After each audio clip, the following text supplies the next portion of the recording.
Some interesting people are Geminis: Biggie, Tupac, Angelina Jolie, Johnny Depp, John F. Kennedy, Marilyn Monroe. Are Geminis typically known for being very creative? What they're known for is argumentation. They love to take the opposite side of any conversation. The chart does not tell you that you have to do this. You have free will. You can either develop yourself. What the chart says is this is the best way through a process of growth and development. Are you somebody who believes in God? To me, God is the cosmos. We're living in God.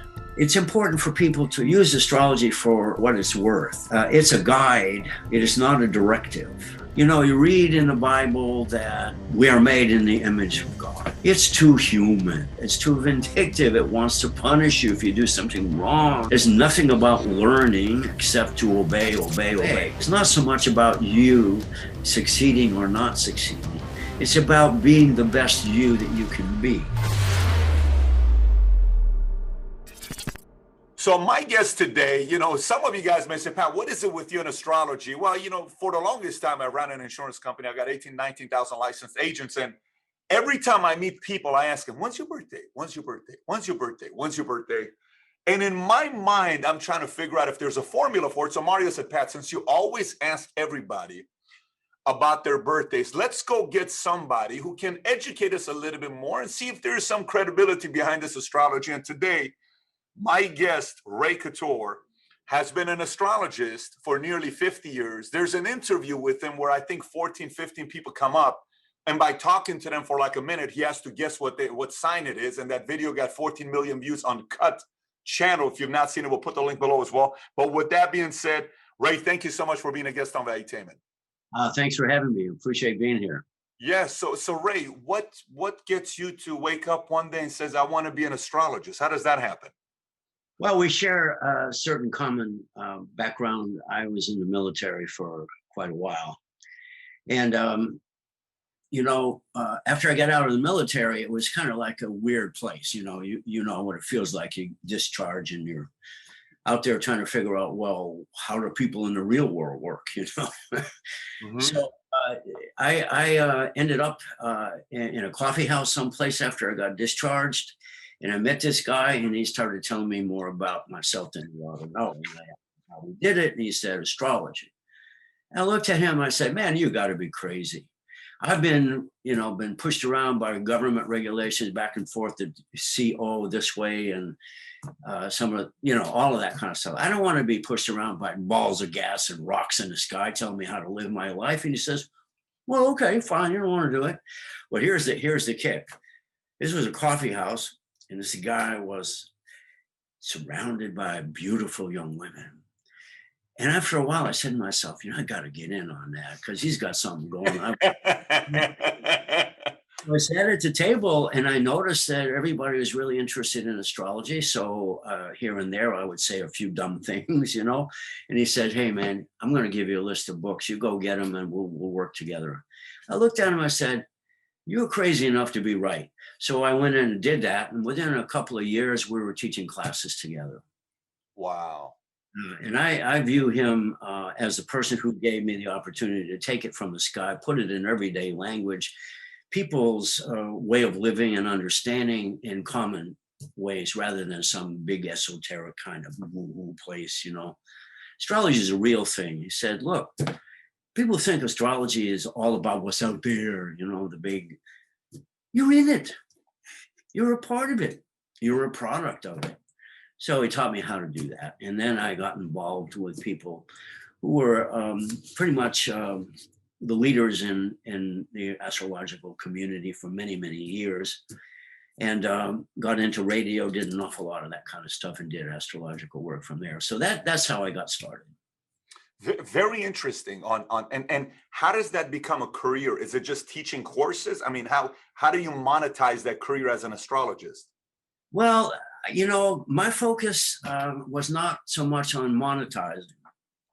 My focus was on what in the world was going on and how could I figure out what it was. Because I felt over time, after learning more and more about my own astrological configuration, that I needed to be providing service. And the service I needed to provide was some kind of guidance. That's the way my astrology is set up. So I monetized that in terms of doing astrological counseling, doing life coaching, if you will, every once in a while. Probably even happened to you a number of times. I know it did when you were a kid. The business is people get confused or something happens and it's not part of their plan. It's not part of anything that they are doing or believe in, and they don't know what's going on. So they find out about me somehow. These days, it's not hard to find out about me, but 40 years ago, I was toiling in the backwoods, just sticking like you did. I dedicated myself, and I always asked myself, what more can I learn? How can I get better? How can not so much be better than the next guy, because that's a place where you and I probably have a difference of opinion. You're involved in developing yourself in the context of competition. I'm developing myself and my clients in the context of cooperation. And I am as well, but I'm very competitive, but I still would like to cooperate with you as well. well, we're going to do it. Okay, sounds good. Wonderful. Sounds good.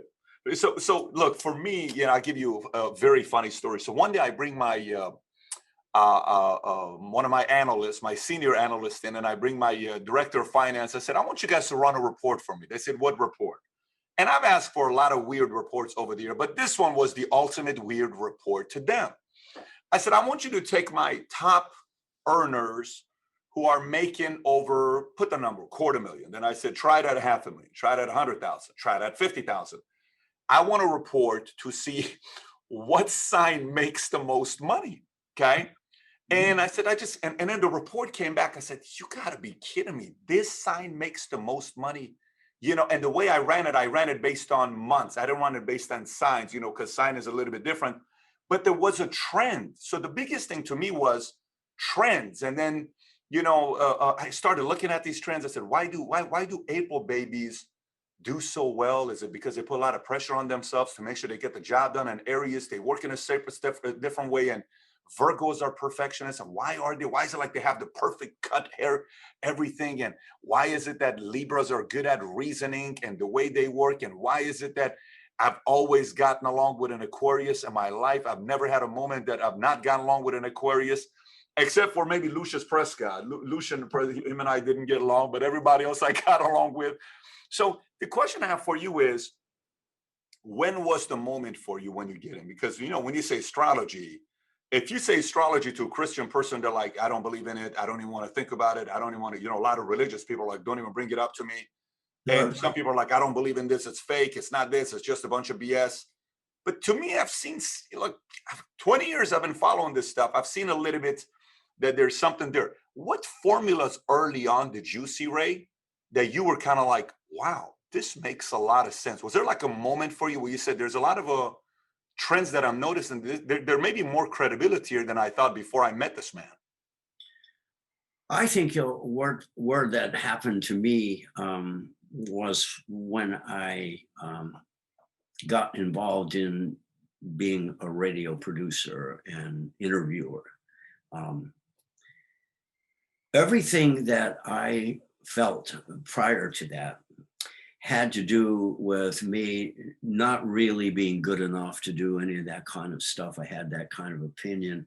And it wasn't even just that. I wasn't interested. I preferred the hands-on elbow bumps, hugs, and contact with people. But then I discovered,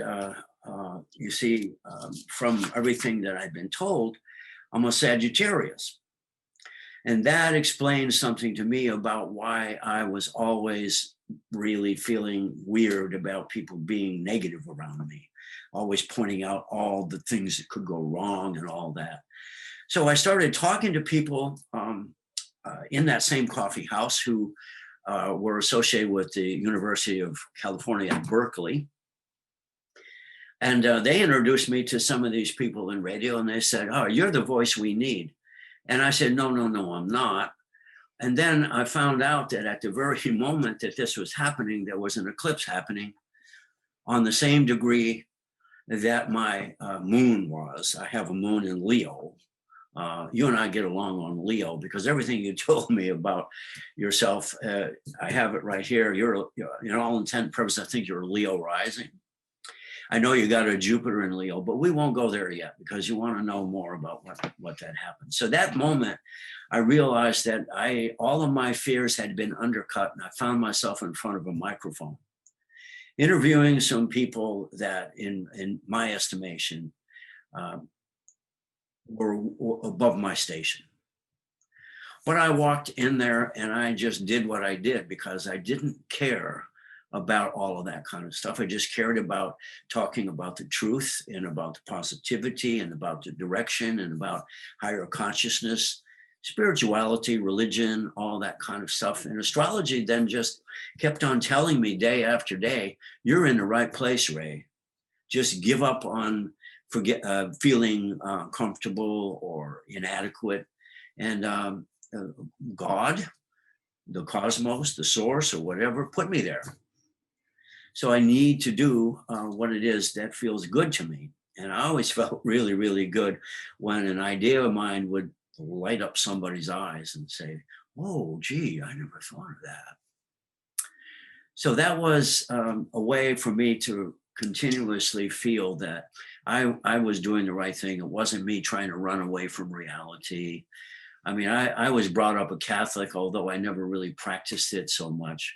It was pretty difficult to do that, especially the family that I had was Catholic, but nobody ever went to church, and everybody was in everybody else's face about one thing or another. So my answer to that was, hey, Mom, I want to go in the Air Force, okay? She said, sure.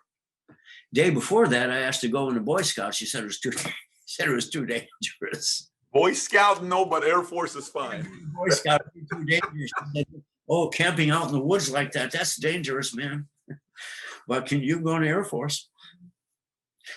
Wow. So keep going. I'm listening. Well, that's basically just taking me back to the psychology of this guy who was in the military. But did you have an epiphany? Did you have a moment where you're like, listen, because to me, I'm not solving for 100%. And I think you aren't as well. Maybe you may be, meaning you can 100% of the time guess what someone's sign is and say, well, this is what it is. Because when you sit there and think about signs, like if I look at in my business and I'll say I have 7 cancers, they're earners, okay? Different background, one has a degree, one doesn't have a degree, parents, religion, upbringing, dad was there, dad wasn't there, major setback in teens, major setback in 20s, then a bad relationship, a bad, betrayal, all of that, religious beliefs, all of that stuff kind of makes up who we are. But the foundation, would you say the foundation is still our sign based on where you believe, as somebody that's been doing this for 50 years, what would you say would be the foundation of my DNA, my individual as who I am, Patrick Bet-David? Well, I'll give you a little bit of an insight to the way I talk to a person. They're coming to me with the same question, whether they actually ask it or not. I say, look, at the moment that your body takes a first breath, you got to understand you're not your body. Your body is something your mother made. And while it's in the womb, it's a water-breathing creature. Even has gills, breathes, drinks, works with amniotic fluid. Mother puts it out into the room, can't breathe. Got a traumatic experience already, gets whacked on the bottom, goes like that. Well, what comes in with the breath? Almost like a Trojan horse, that air carries your spiritual DNA. And that is the way the solar system is at the moment. And it comes into your body that way. And the reason that is the case for everybody is because, the moon goes around the earth, and you have this, was borrowed from quantum physics. Whole idea of the wave state of the moon is its orbit. It makes the earth a yolk, becomes the womb of the solar system. And so everything that is going on in the solar system is solar system manifesting, creating all kinds of versions of itself. And that's because if you look at what the cosmologists have been saying for the last 20, 30 years. The cosmos seems to be attempting to become aware of itself. And that means that it seems to be fine-tuned to create life. So it has a sense of being alive. So if the cosmos is alive in that way, the solar system is alive in that way because it's a part of it. So the solar system is comprised of the sun, and the sun is 99.86% of the mass of the solar system. So that means a very, very small amount for all the rest of it. So the sun is the creator, if you will, or the animator, and the planets are like the genes. They're like the organs of the solar system. So the solar system is you. At the time you were born, the solar system becomes you and me. But it's the same solar system, produced the same sun in the sky when you were born and I was born. So when people start talking about this woo-woo stuff, we're all one, there is a cosmological reality to that. So the foundation is when you take your first breath, that path you're on, whatever is rising. So you've been on this path of Leo rising.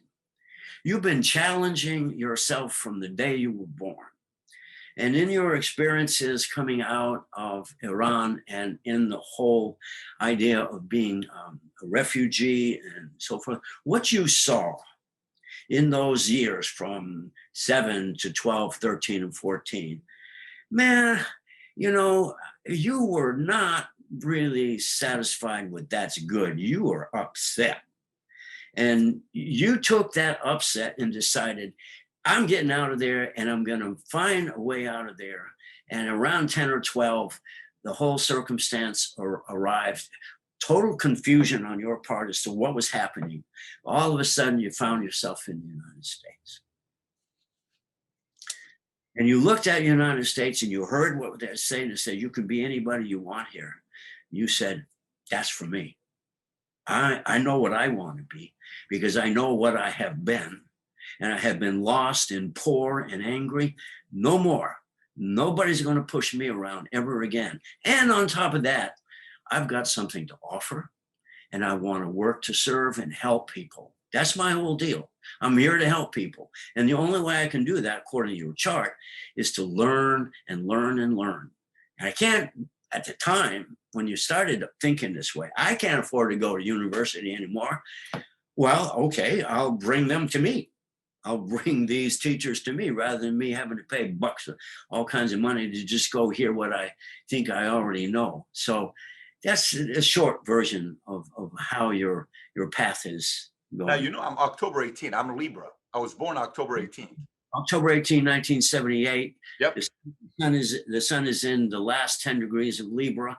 And what follows that is 1, 2, 3, 4 planets in Scorpio, the investigator. The guy is going to get into and find out what makes it all tick. I want to know why this works. That's crazy. I want to understand it.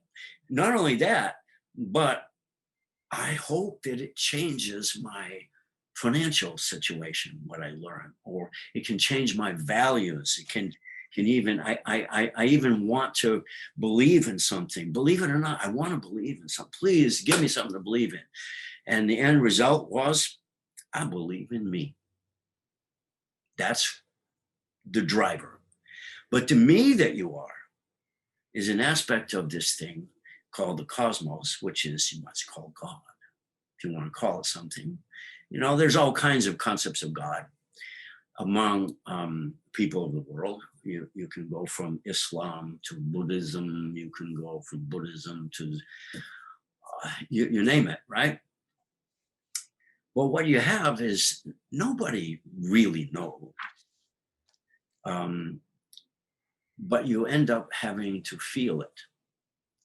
And in your case, you know, the whole business of how you were able to transcend things was because of the way that you felt about your family background and upbringing and everything. You hit 24, 5, 6, and you were unhappy clearly about how your mom and dad were doing whatever they were doing and all the experiences, and you were upset. So you said, okay, I'm going to get out of this and I'm going to develop myself. So, I mean, I don't know where you want to go from there, but Wow. I mean, it's like you psychoanalyzed all of that. Ray, do you believe in God yourself? Are you somebody who believes in God? well, I'm looking at the sky and I'm saying to myself, that's the fabric of God. Do you think there was a creator, like a creator, that put all this together? Well, I mean, that creator is still creating, and that creator is the cosmos, and you are a part of the cosmos. So, at the deepest level, you're an aspect of God. But the God of the Christians and the and Islam and Judaism is too small. It's too vindictive. It's too human. You know, you read in the Bible that we are made in the image of God. The reality, I believe, is that God, the Christians have created, they've created. It's their imagination of what it is. And I think that's wonderful, but it is too human. It's too vindictive. It wants to punish you if you do something wrong and so forth. There's nothing about learning except to obey, obey, obey, obey. Now, for 10,000 years, Saturn in the sky was considered to be the furthest out planet you could see with your naked eye in those 10,000 years. These kinds of authoritarian points of view, whether it's religion, spirituality, or politics, it's a top down. The best example was the Pharaoh. People in those days lived hardly ever past 40, 45, and you're ancient by that time. And the Pharaoh was supposed to be a god that fell from the sky to help humanity. And humanity in return was supposed to provide him a trip back to the sky. Well, that's what the pyramid was for. And people were dedicated to building that pyramid for when the Pharaoh dies, puts in the sarcophagus in the king's chamber. There is a shaft of light that comes from an opening that's strategically placed where a certain star, in some cases, could be Deneb or any other kind of star, but this specific star that was supposed to then hit that sarcophagus and bring the Pharaoh back to his position as a star in the cosmos. So we have all kinds of ideas and fantasies and stories about why we're here and what we're supposed to do. So what I found in astrology is that's the closest thing I've ever seen that explains how God works. So I look at the pattern of the solar system, the spiritual DNA. And each of these planets, have a specific function, Mercury, for instance. Oh, I want to go back just for a moment to what you said about all these cancers you have. You know why you have them? Why? They have this powerful thing called image-making power, imagination. They're bonkers on the inside. You never know what they're going to come up with. But God, sometimes the stuff that comes up, boy, you monetize that in an instant. Boom, there it is. You don't have to go through development. Cancer is ruled by the moon, and the moon is the development, the internal process of developing who you are. So these guys are really always popping out something that could grow, and some of it needs more watering than others. They're nurturers. They will take care of each other. They'll take care of anybody that's working with them. They're fine, great people in that respect. So going back to what you just said, because you just took me to a whole different conversation. I got a bunch of other things I want to follow up on, but so do you tie yourself to a denomination? Would you say, I consider myself non-denomination, atheist, agnostic, Catholic, or no? I believe more in the zodiac than I believe in a God. Well, I believe in the zodiac. And I am a Buddhist. Okay. So and by the way, I always say if I wasn't a Christian, I'd be a Buddhist. If I wasn't a Christian, I always say if I wasn't a Christian, I would be a Buddhist. So then this takes me to the next part, because I think it's fair to say, did you actually end up going to UC Berkeley, or you just were by the coffee shop around UC Berkeley? Oh, I was just around a coffee shop. Okay, I got it. finished college before I got into the Air Force. Okay, got it. So, I think it's fair to say the last 18 months have been very divisive in America. I had a friend of mine that came yesterday, one of my advisors, very good friend. His husband and wife were here, and we had lunch at this local fish spot in Boca. And I said, you guys been around longer than I have. I've only been in America since November 28, 1990, which is 30 years plus 2 months, right? So you guys have been in America for a long time. And everything else with me for the history of America is based on books I've read, or I've watched a debate between Nixon and Kennedy, or I went and studied FDR, or I went and studied what happened. But it's not, I wasn't in the heat of the moment and following it, right? And politics was probably not something I was interested in until the last 12, 15 years. That's when I really said, I want to know more. So, I have friends who are Democrats. I have friends who are Republicans. I have friends who are independent. I have friends who are libertarians. And you sit down with a Democrat, he can convince you that what he believes in is 100% right. You can sit down with a Republican, he can convince you he's 100% right. You can sit down with an independent, she can convince you she's 100% right. Same with a libertarian.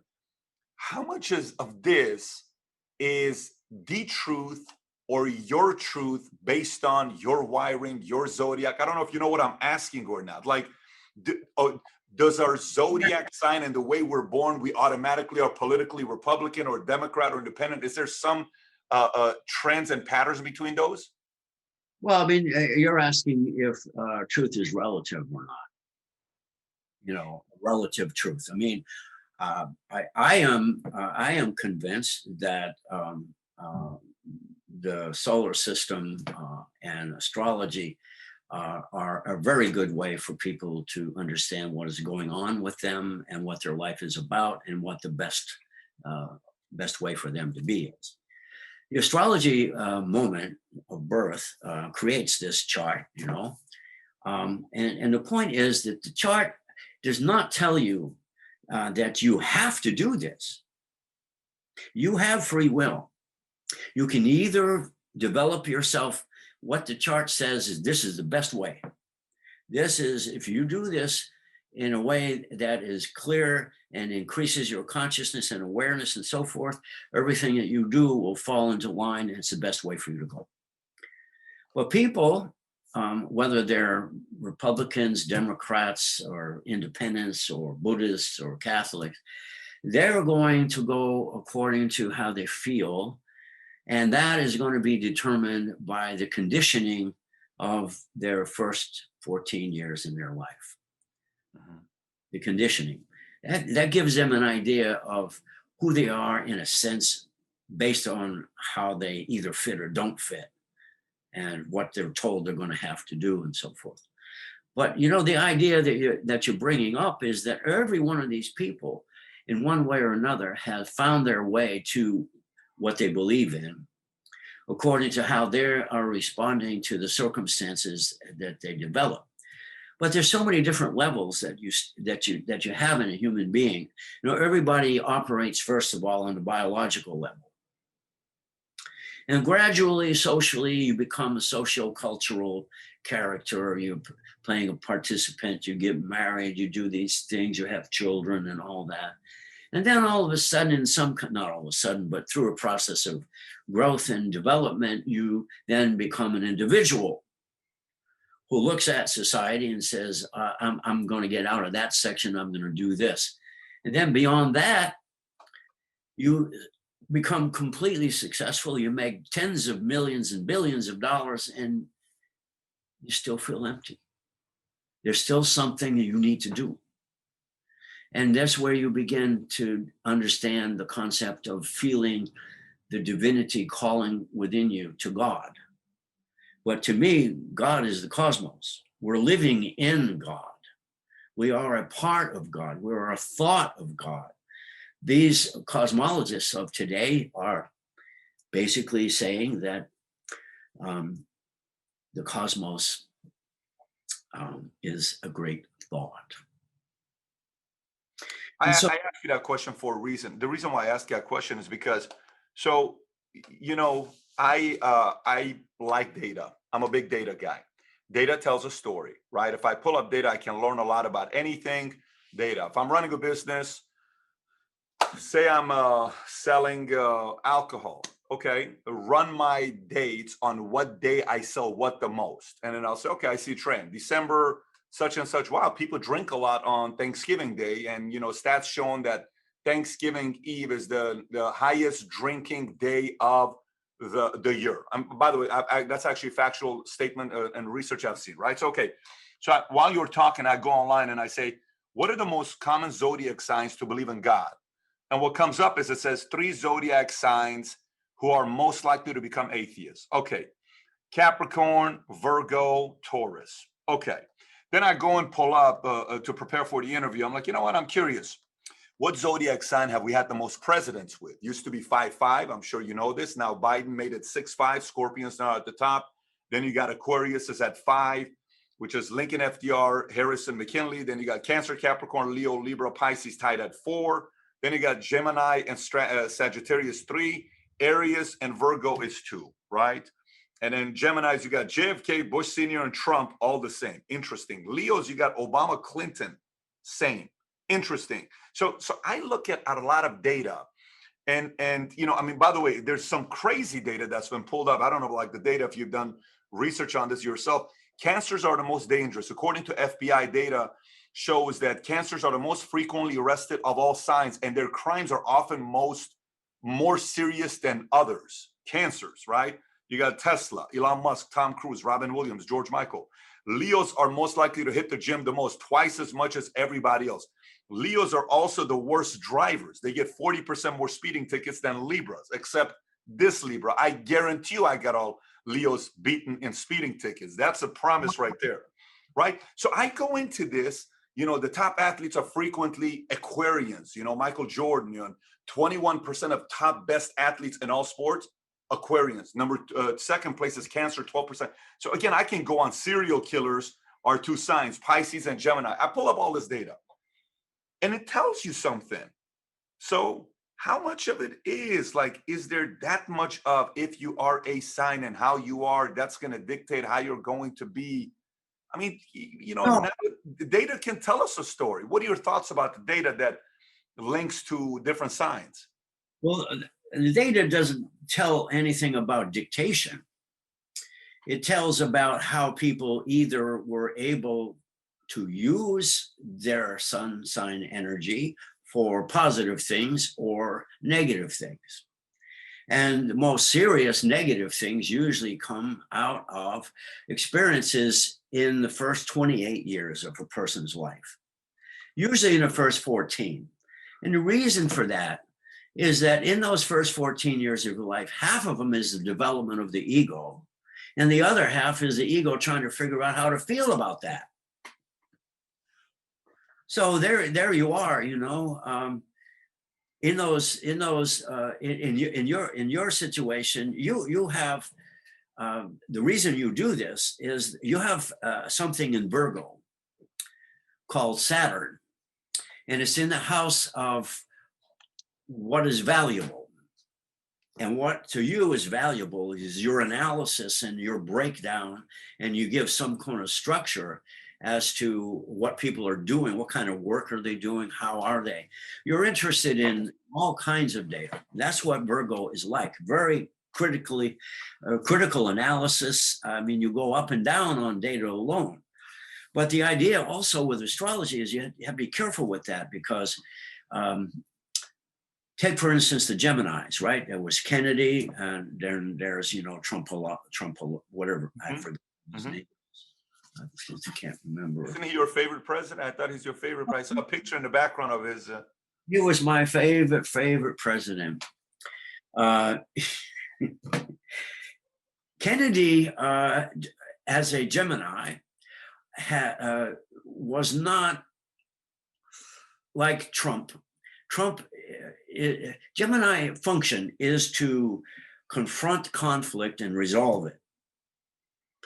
But a Gemini, like Trump, will take conflict and use it to separate and split people up to keep himself in power.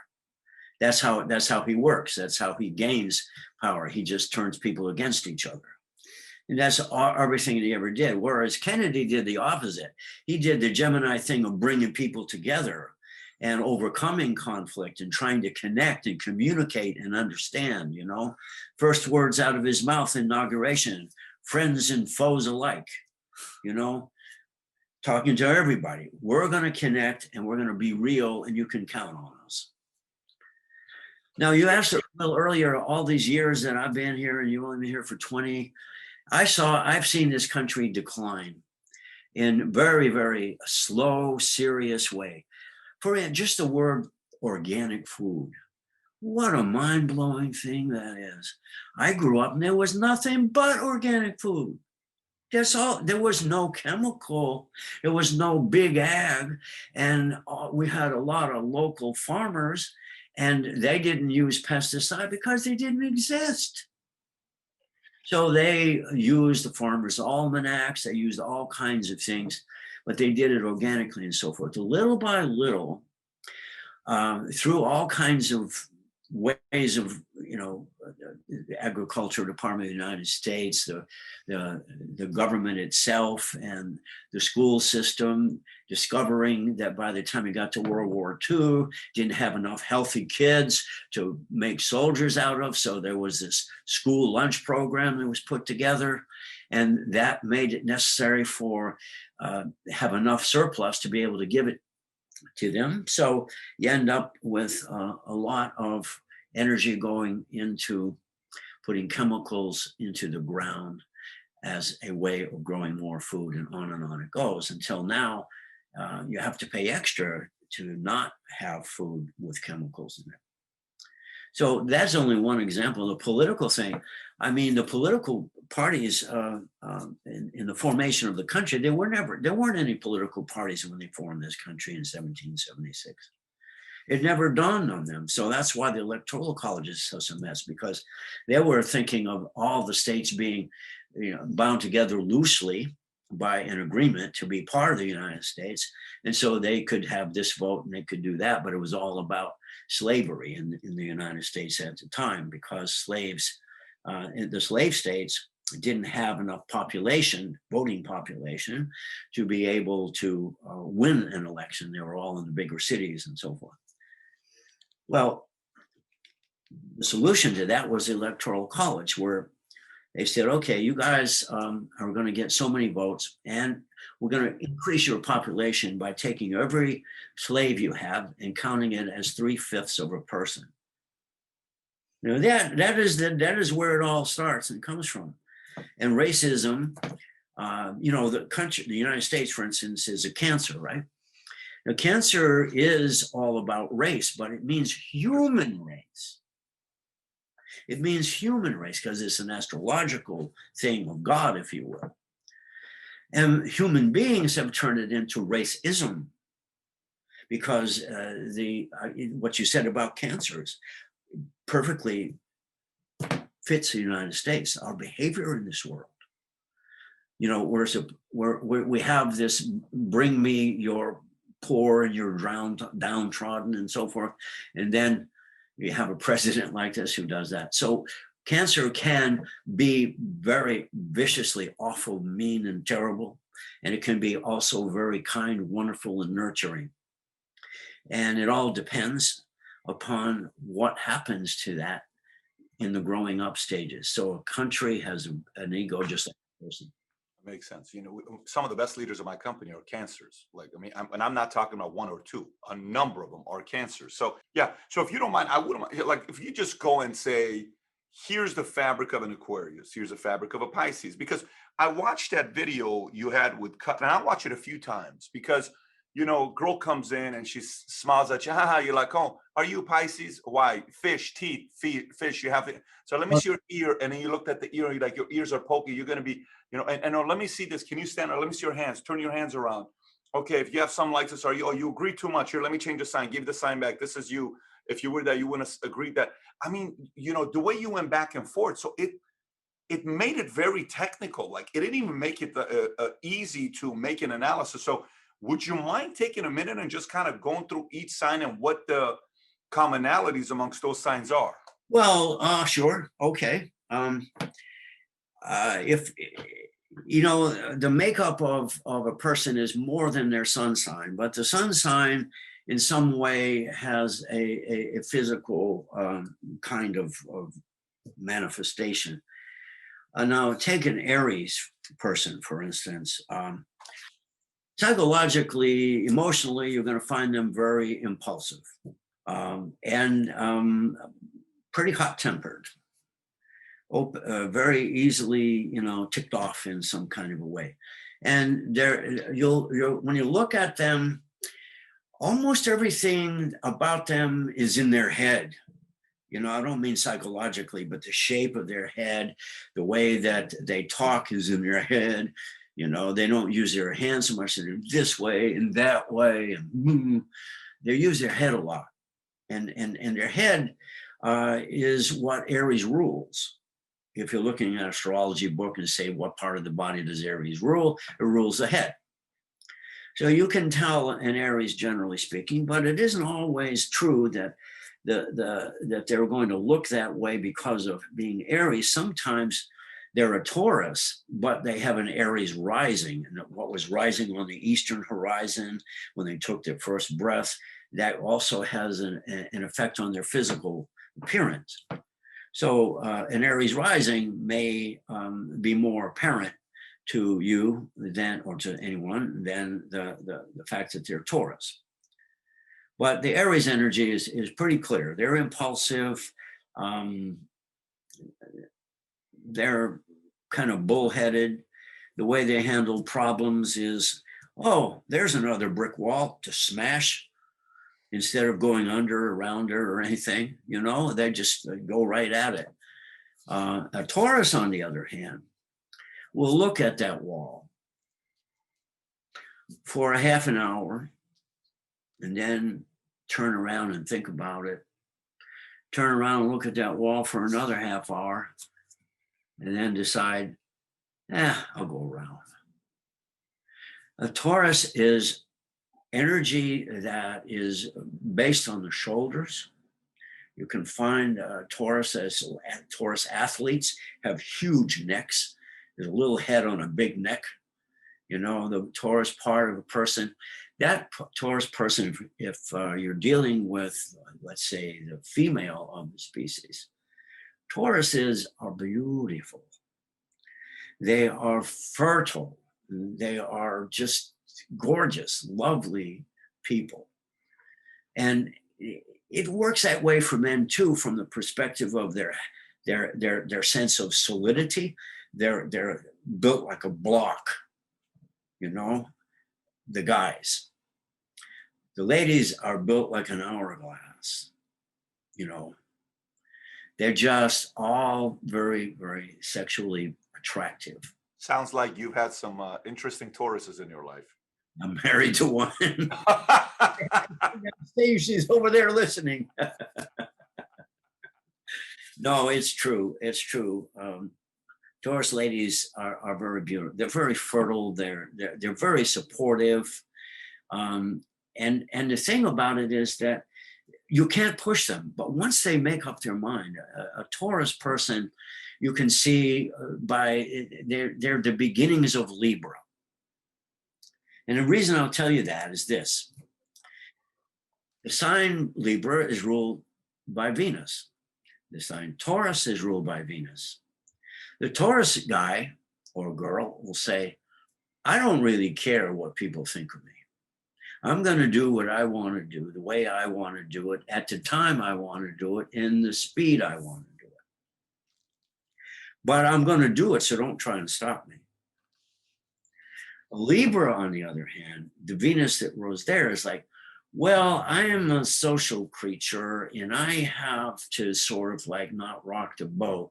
What my job is to be friendly and happy with everybody else, because I'm a salesman and I've got all this stuff in Scorpio. So I want to be really, really nice to people so that I can do the Scorpio thing of using them to get myself advanced, and I'll take them along too, because that's part of the bargain. I'm a Libra.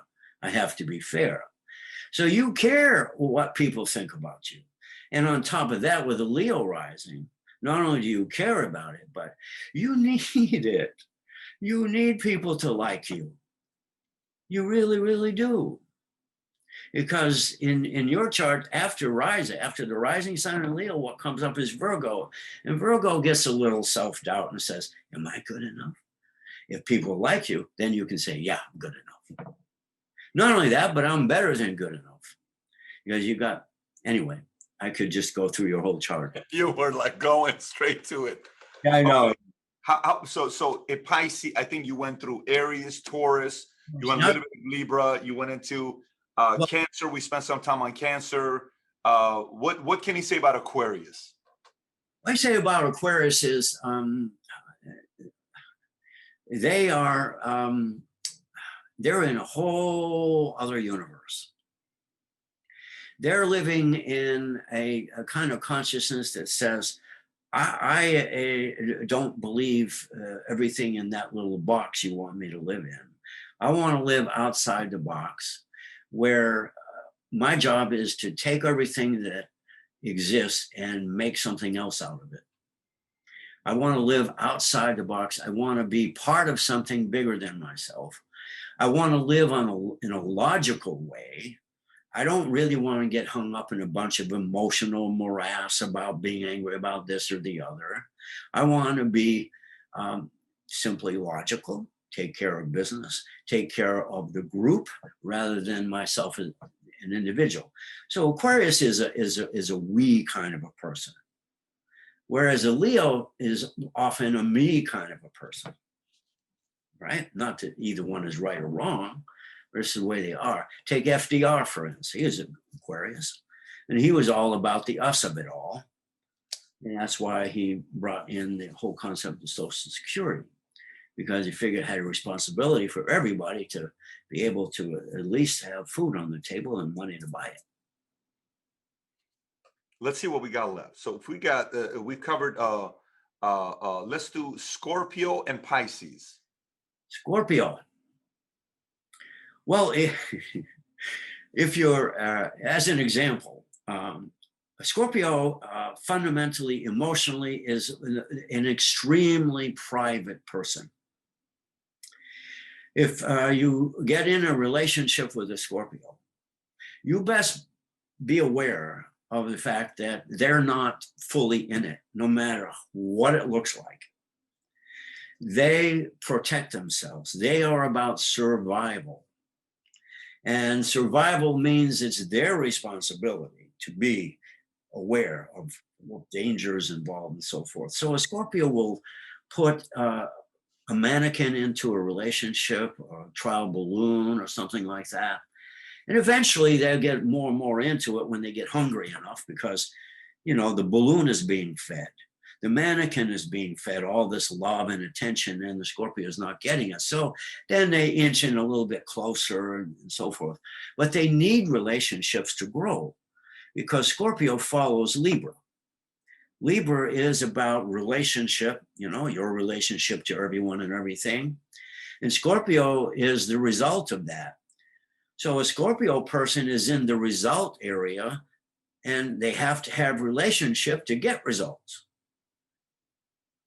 You know, that's really what your Scorpio energy is doing. It's trying to get results from your relationships so that it knows, oh, what is it in me that needs to be strengthened, right? And for all your life, it boils down to having something to believe in, believing in God, for instance, or whatever dimension of God consciousness you might want to adopt and put your own psyche into.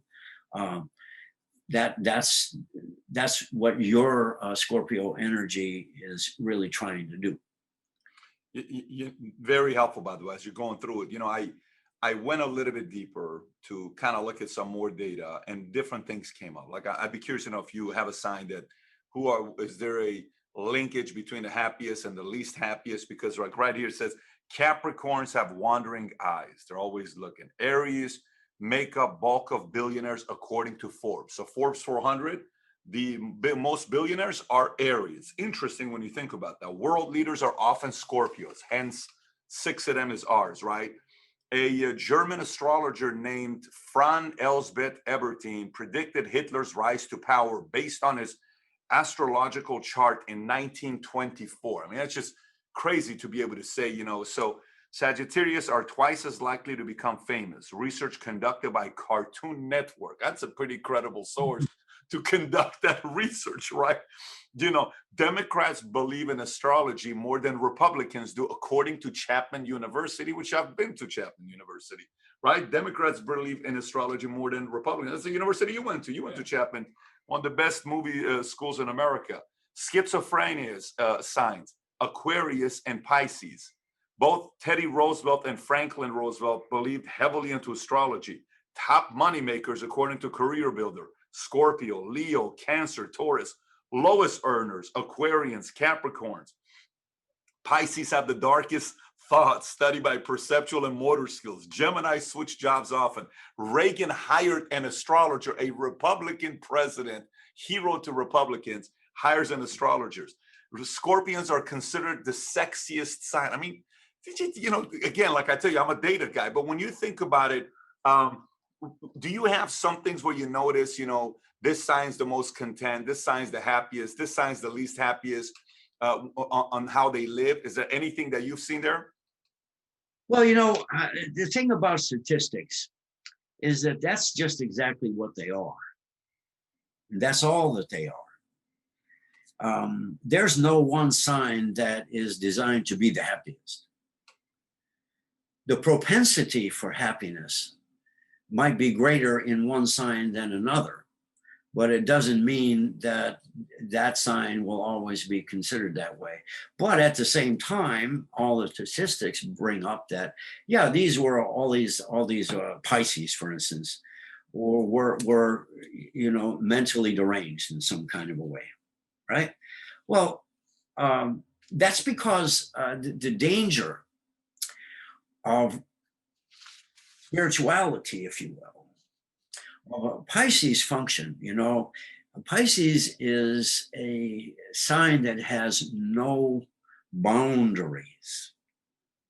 They are one with the cosmos. They're sun degree. It's just like they're all image, all imagination, all higher dimensions of awareness. But the person might be afraid of that and be afraid of it and be scared and do things because they're being spooked by it. But then there's enlightenment, where the Pisces possibility for enlightenment is such that their oneness with the cosmos will leave them in a state of full awareness. And so they're spiritually enlightened, and they're beautiful, kind, and wonderful people. They're very, very sensitive. But that very sensitivity is what will cause one to go down a very negative path and another to go a positive path, the sensitivity level. There's no boundary. They can be almost anything. When I'm dealing with Pisces, it's sometimes hard to find them because they're so fluid. And the only place where there's structure, that is providing they haven't lost all their teeth, I can tell the Pisces by their teeth. Because their teeth, I call them fish teeth because it's a Pisces who has teeth that look a certain way. I can't describe really how they really look, but when I see Pisces teeth, I know them. I know that they're there. And by the way, I saw her teeth, what it looked like, and it does kind of, I know that teeth. I just don't know how to describe it either. And I've seen that teeth, you know, many times in my life. Now I have to ask, next time I ask and I say, are you a Pisces? Why based on your teeth? Because that's stuck in my head now. So what sign have you noticed has been the toughest to read for you over the years? The toughest one to read? Yeah. Scorpio. Scorpio is the toughest to read. Yeah. Wow. Because they have a natural tendency to hide. The animal that, you know, in astrology, there's all these animals that epitomize what the sign is about. And Scorpion has two animals. I mean, the Scorpio has two animals, has the Scorpion and the eagle. Now, the Scorpion operates this way. It hides under a rock. And if anything comes close to it, it comes out and takes a sting of it and moves back. But always hidden. And you can't get too close. If you get too close to them, you don't know what stung you. You just jump, move, right? So they're hard to read in terms of whether or not they're going to accept you as a non-threatening thing. Whereas the eagle flies high in the sky, sees the mouse down below, and comes down and just grabs that, and that's it. There's no ifs, ands, or buts about it. It just happens. So the difference between the two is the Scorpion is the automatic stuff. You know, they automatically attack. So they try to hide because they don't want to attack, because every time they do, they lose some of their energy. I'll give you a good example of how serious it is for the Scorpion. It's the story of the Scorpion and the frog. Now, you're going to like this story. You know, here's this lake, here's this frog, and here's this Scorpion. Well, the Scorpion comes up to the lake and realizes it's got a long way to go and doesn't want to go all the way around. And he says to the frog, hey, you know, you can swim, I can't. How about you give me a ride across the lake? The frog looks at the Scorpion and says, you're out of your mind. You're a Scorpion. You're going to kill me. And the Scorpion says, come on, you know, look, you think I'm stupid? You'll be out there in the middle of the lake. I can't swim. I'm going to sting you. I'm going to drown. Come on, man.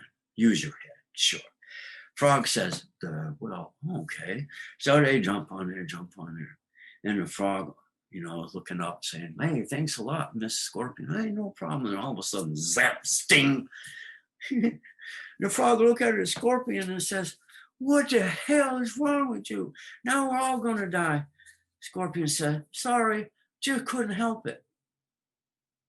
So they just have to be a certain way.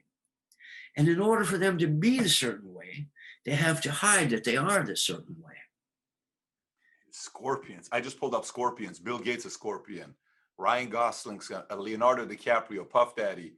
You know, I don't know if there's any correlation there with Scorpions, you know, and Geminis. You know, Geminis, some interesting people are Geminis. Biggie, Tupac, Angelina Jolie, Johnny Depp, John F. Kennedy, you know, obviously Trump. I think FDR was a Marilyn Monroe. You know, I mean, I can go on with Geminis. Are Geminis typically known for being very creative, like artists? Do they have a very big creative side to them? Well, I think what they're known for is argumentation. They love to take the opposite side of any conversation. I have a daughter that's a Gemini, and you're validating this. She's 4 years old. It's a constant. Yeah, right. No matter what. Oh no, do this, do that. But they do it just in order to be able to exist. And they say, no, I mean, they want you to know what they think. So they'll go on. And once they start, chatterbox, the Gemini chatterbox, that 4-year-old of yours, wait till see 6, 7, 8, 9, and 10.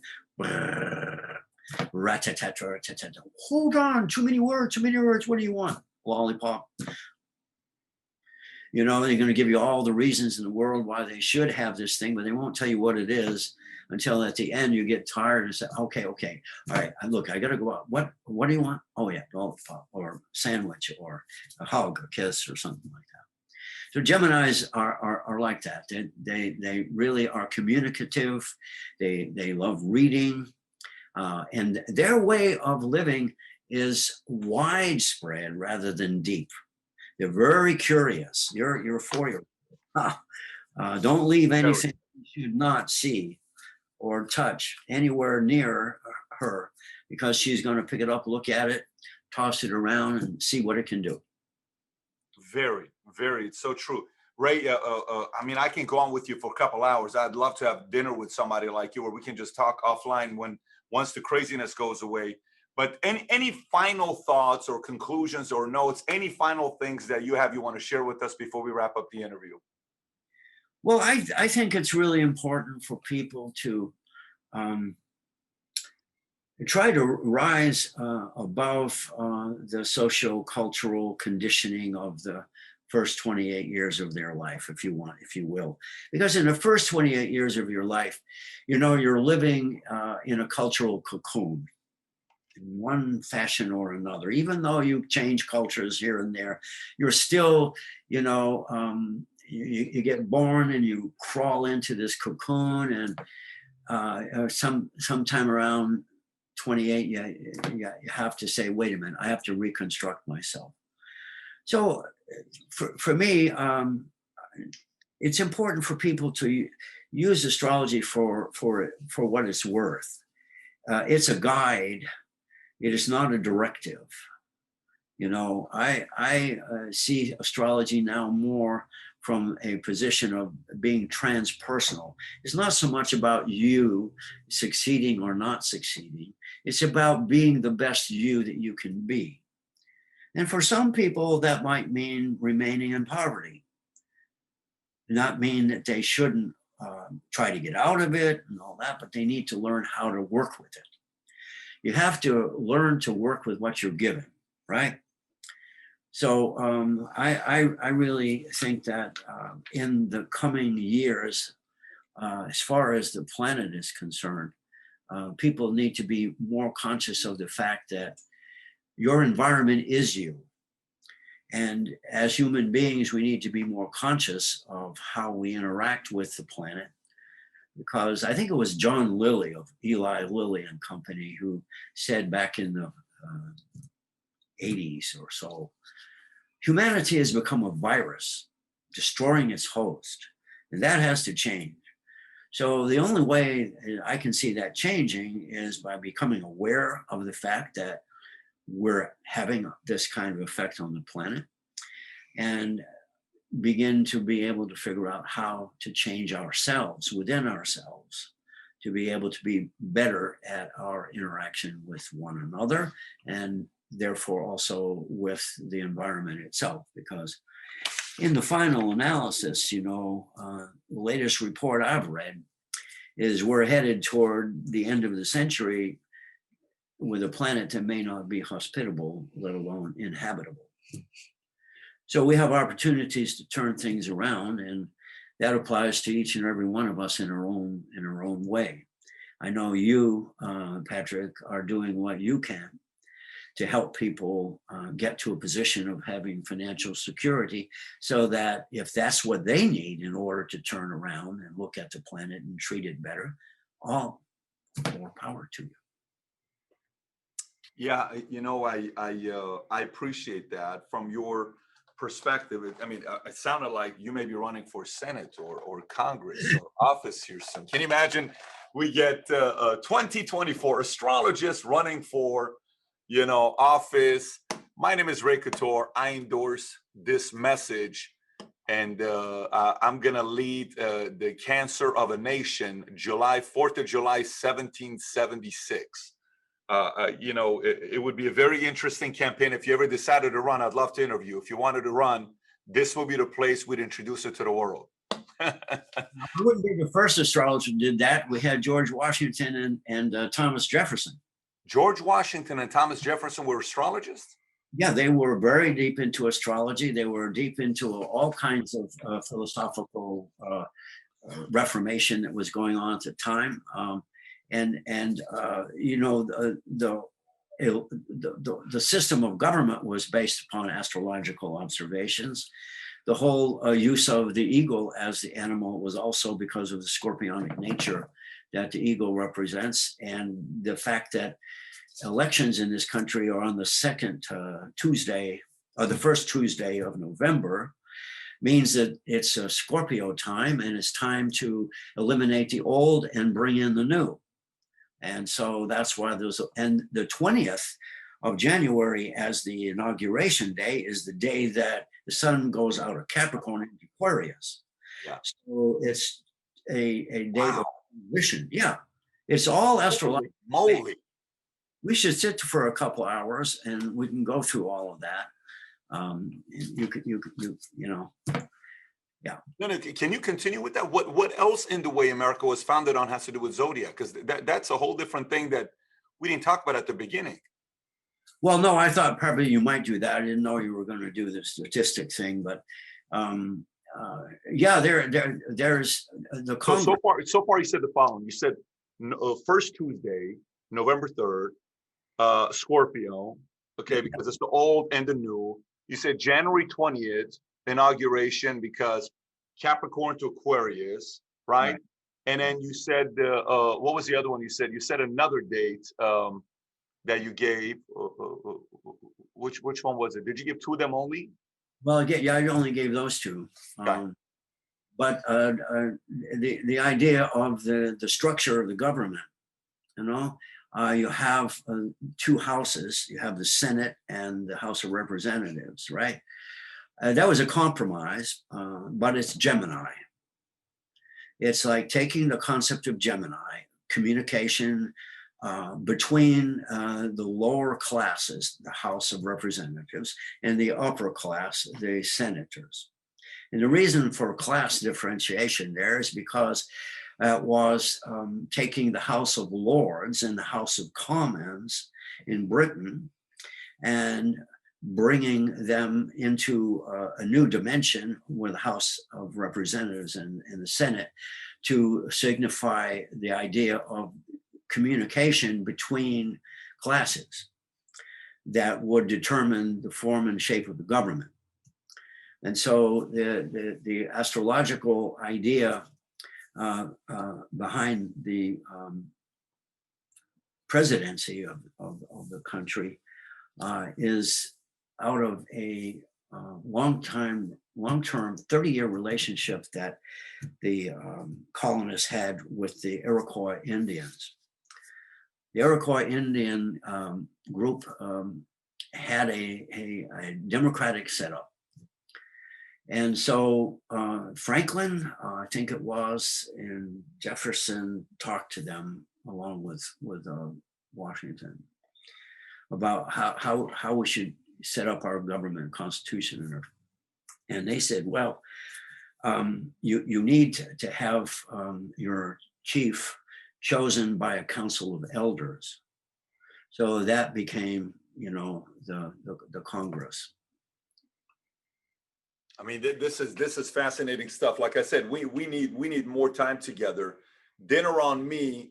Somehow we figure out to make this happen. Once this craziness goes away, we need more than an hour together here. I really enjoyed this.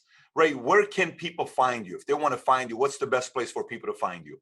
Best place, you can go to Astrological Perspectives on the internet, www, you know, all of that. Yep, we'll put that link below. It's .net, not .com. Okay. .net. .com wasn't available. That's probably the easiest way. I also have an email, if you can. Sure. That would be astro for astrology, astroray @gmail. Easy. We're going to put both of those below for people to find you. If they have any questions, brace for impact. You're about to get some emails. Astroray @gmail.com. Ray, thank you so much for your time. I really enjoyed it. Patrick, it's been my pleasure. I really enjoy hanging out with you like this. It's been great. Likewise. Take care. Bye-bye. So did he get you right? Meaning your sign, whatever your sign is, did he get you right? Pisces, Capricorn, Cancer, whatever it may be. And do you believe in zodiac signs? Stats say 1/3 of America believes in it. Do you? Thoughts, comment below. Another interview I think you may enjoy as well is Ron White. Ron White has a system for remembering all presidents, remembering words, and his system is duplicatable where you can learn. If you've never watched my interview with Ron White, click over here to watch my interview with Ron White. Thanks for watching, everybody. Take care. Bye-bye.